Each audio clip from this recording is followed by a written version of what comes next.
Olá, caros alunos, espero que estejam todos bem, né? Nas últimas aulas nossa, na primeira aula nós falamos sobre homicídio e todas as suas qualificadoras. Na segunda aula nós falamos sobre infanticídio, instigação ao suicídio e também do homicídio culposo, né? E hoje, pessoal, falaremos aí sobre aborto. E aí entraremos nesse contexto falando aqui todos os nuances sobre o aborto, tá certo? Então, já sem delongas, vamos partir aqui para o conceito de aborto. O conceito trazido aí por Rogério Sanches é o seguinte, que o aborto é a interrupção da gravidez com a destruição do produto da concepção. Nas palavras de Kleber Masson, aborto é a interrupção da gravidez da qual resulta a morte do produto da concepção. Para Giuseppe Maggiore, ele fala que o seguinte é a interrupção violenta da ilegítima da gravidez, né? Ilegítima da gravidez, mediante a ocisão de um feto imaturo dentro ou fora do útero materno. Fala-se também de que em abortamento, pois alguns sustentam que o aborto significa, na verdade, o produto morto ou expelido do interior da mulher. Não se importa que os conceitos com diversos doutrinadores, para nós, o importante é que é essa interrupção da gravidez com a destruição ali da sua concepção, né, em um contexto. E aí nós precisamos saber o pressuposto do aborto é o quê? É essa gravidez. E nesse contexto vai se questionar o quê? Qual é o termo inicial da gravidez? Né? Que teria o seu início com a fecundação ou com a anidação? E aí, né, para o ordenamento jurídico em geral, prevalece que é com a anidação, a implantação do óvulo fecundado ao endométrio, né? Nesse contexto, o que vai se justificar também a pílula do dia seguinte não ser considerada método abortivo.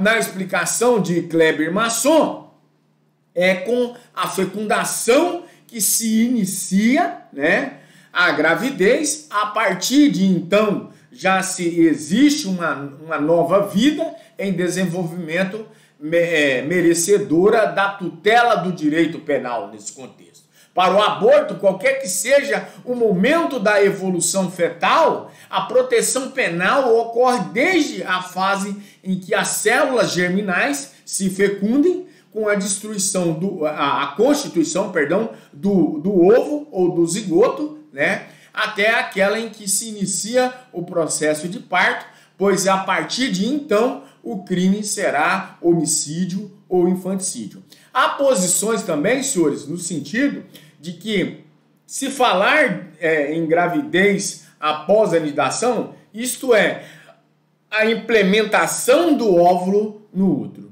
Justifica o seu entendimento no fato de algumas pílulas anticoncepcionais e até o DIU, esse dispositivo intrauterino, admitidos no Brasil, agirem depois da fecundação com a finalidade de impedir aí o alojamento do ovo no útero, do óvulo no útero, tá certo? Não do ovo, do ovo no útero, tá certo? Para os adeptos dessa corrente, se a gravidez tivesse início com a fecundação, as mulheres se valem desses métodos anticoncepcionais cometeriam o crime de aborto.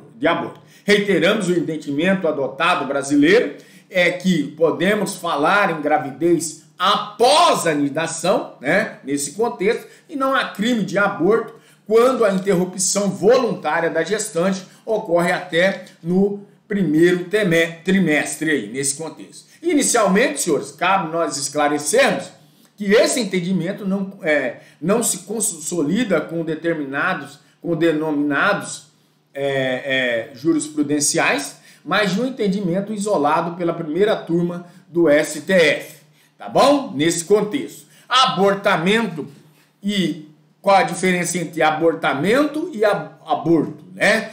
Abortamento é a condução criminosa, tá? Uma condução criminosa, essa interrupção da gravidez, o abortamento, e o aborto, por sua vez, é o resultado. Abortamento trata-se de conduta criminosa e a interrupção da gravidez. O aborto trata-se do resultado, o feto sem vida nesse contexto, tá bom? Agora, senhores, é de extrema necessidade nós falamos das espécies de aborto. Aborto natural, aborto acidental, aborto criminoso, aborto legal ou permitido, aborto miserável ou econômico, aborto eugenésico ou eugênico e aborto honoris causa. São várias espécies aí de aborto, a qual nós falaremos cada uma delas de forma a miúde. O aborto natural, essa interrupção espontânea da gravidez, trata-se de uma indiferente penal nesse contexto para nós, da área criminal, não interessa para o mundo do direito penal, logo não há crime. Exemplo, o organismo da mulher, por questões patológicas, ele elimina o feto.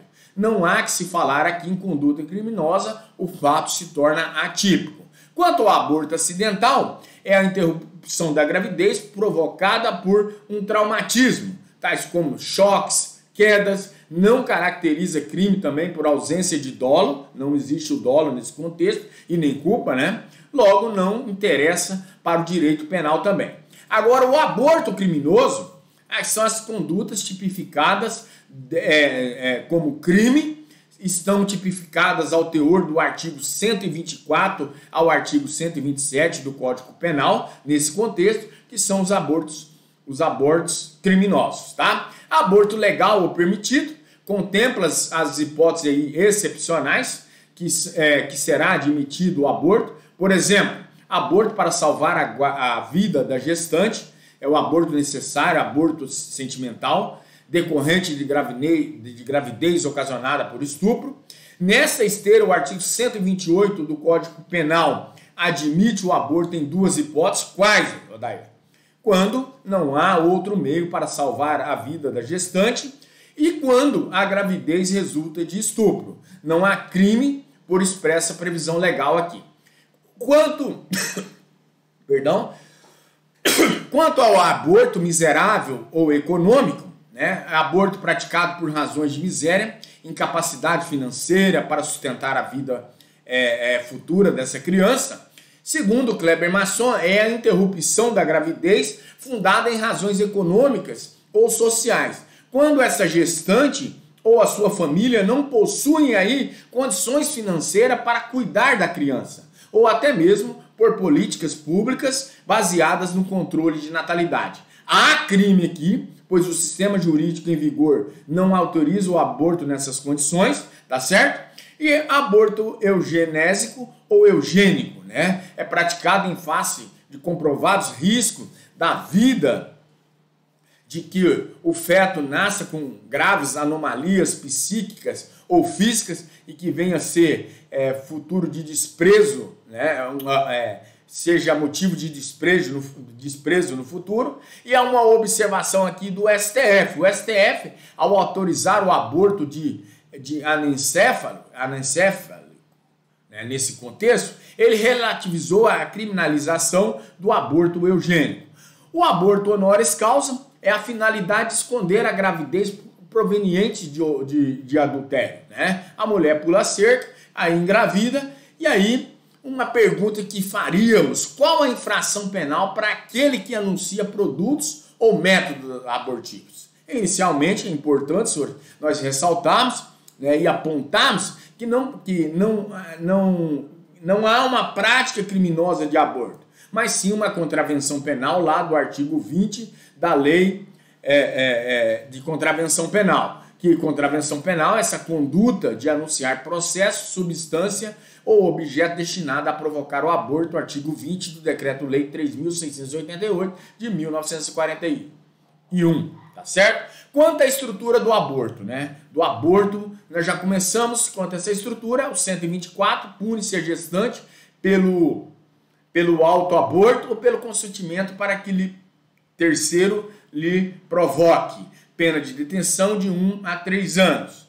E aí, né, aqui nesse contexto, pune o aborto provocado, o provocador nesse contexto, que pratica o aborto sem o consentimento da gestante. Não cabe prisão preventiva para a pena para a gestante primária, tá? Cabe suspensão condicional do processo e protege a vida humana do feto. Quanto ao artigo 125, pune o terceiro provocador, você viu que o 24 pune o terceiro provocador. E aqui pune também o terceiro provocador que pratica o aborto sem o consentimento da gestante. No primeiro, nós vimos que que esse autoaborto, né? E aí cabe prisão preventiva, a pena de 3 a 10 anos, já é uma pena bem elevada. Não cabe suspensão condicional do processo, protege a vida humana e o feto ali, né, do feto e da gestante. O artigo 126 pune o terceiro provocador que pratica o aborto com consentimento da gestante. A pena de reclusão de 1 a 4 anos, não cabe prisão preventiva, cabe suspensão condicional do processo, protege a vida humana do feto, tá certo? Aborto criminoso, 124, né? É provocar em si mesma ou consentir que outro lhe provoque o aborto. Detenção de 1 a 3 anos. No delito do artigo 124 aqui, senhores, que por outrora foi lido, esse autoaborto ou consentimento para o aborto é o objeto jurídico tutelado, é quem? É a vida humana do feto. E aí lembra-se que essa vida intrauterina trata-se de uma infração penal de médio potencial ofensivo, a pena é de 1 a 3 anos, admite a suspensão condicional do processo, lá nos termos do artigo 89 da Lei dos Juizados Especiais Criminais. Quanto ao sujeito ativo é a gestante. A primeira corrente vai dizer que o crime de mão própria só pode ser praticado pela gestante, admite a participação, mas não a coautoria. O terceiro responde nas penas do artigo 126 do Código Penal. E Kleber Masson, ele nos ensina que os crimes previstos no artigo 124 do Código Penal são de mão própria, somente a gestante pode cometê-los, admite as penas de participação e são incompatíveis com a coautoria. Uma segunda corrente, trata-se de crime próprio, assim admite a participação e coautoria, todavia o autor aí responde pelo crime do artigo 126. Trata de exceção de pluralista da teoria monista aqui no contexto. Quanto à teoria do concurso de crimes, senhores, a teoria monista, teoria pluralista, nós vamos verificar que na teoria monista, todos que concorrem para a prática de crime responderão por ele. A teoria monista defende que haverá aí um crime único para todos aqueles que praticarem o delito em tela.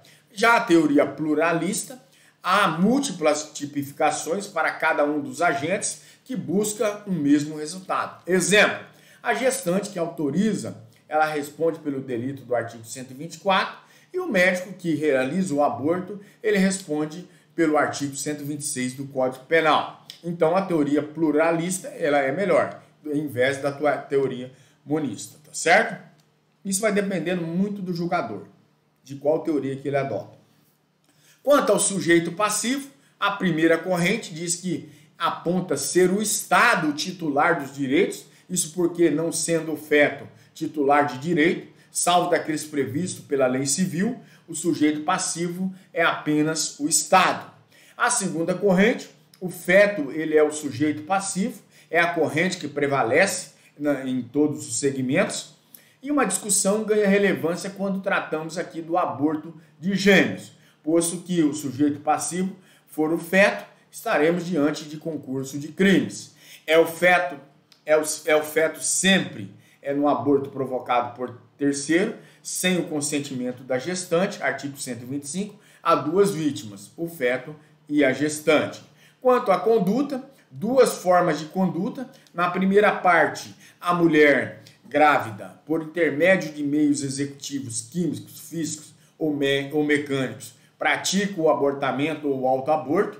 Na segunda parte, ela consente para que outro lhe provoque. Trata-se aí do autoaborto, em que a gestante ela efetua contra si, né, contra si própria os procedimentos abortivos por qualquer modo capaz de levar à morte do feto. Exemplos: golpes com instrumentos contundentes, quedas propositais, ingestão de medicamentos abortivos e outros meios. Cuida-se do consentimento para o aborto. A grávida não pratica em si mesma o aborto, mas ela autoriza que um terceiro qualquer, que não precisa ser o médico, a fazê-lo. O Código Penal ele abre uma exceção à teoria monista ou à teoria unitária e adota aí, né, o artigo 29, caput, no tocante ao concurso de pessoas. A gestante é autora do crime tipificado pelo artigo 124, parágrafo 2º, segunda parte, perdão, não é parágrafo 2º, artigo 24, segunda parte, enquanto o terceiro que provoca o aborto é o autor do crime definido no artigo 26, tá? Nesse contexto aí, tá? O autoaborto, a própria gestante, ela provoca a interrupção da gravidez. Quanto ao consentimento para que outro lhe provoque, a gestante apenas ela consente, ficando a execução do cargo de terceiro provocador, o autor lá do artigo 126 do Código Penal. O terceiro responderá pelo delito do artigo 26, enquanto que a gestante responderá pelo delito do artigo 124 do Código Penal. Tá certo? Nesse contexto aí. Consumação. O crime de aborto consuma-se com a morte do feto. Não importa se o feto, se do feto ocorreu ou fora ou dentro, né, fora do ventre materno. Trata-se de crime material. É plenamente possível a tentativa. Quando a gestante realiza manobras abortivas, se em decorrência dessas manobras abortivas o feto nasce sem vida, o crime é de aborto do 124. Se o feto nasce com vida, mas morre logo após em seguida as manobras abortivas, a conclusão permanece sendo também o aborto do artigo 124. Se o feto nasce com vida e morre depois da gestante renovar a execução, a vida extrauterina, conclui-se que será homicídio do artigo 121, podendo ser também, nesse contexto, né, depende do caso concreto, e caso ela esteja no estado puerperal, ser infanticídio. Tá certo? Pessoal, falamos aqui nesse primeiro bloco, né, sobre o conceito de aborto. Depois nós falamos sobre abortamento e aborto. Depois as espécies de aborto: aborto natural, aborto acidental, aborto criminoso, aborto legal e aborto permitido, aborto miserável ou econômico, e aborto eugenésico e eugênico ou aborto honoris causa. Depois nós falamos da estrutura do crime, né? Do aborto criminoso, artigo 124, 25 e 26. E aí falamos o primeiro dele, aborto criminoso, todos os seus nuances: sujeito ativo, sujeito passivo, né? Sujeito ativo, sujeito passivo, sobre a conduta, sobre a consumação, e finalizamos nesse primeiro bloco. Voltaremos no segundo bloco, dando continuidade ao estudo sobre aborto.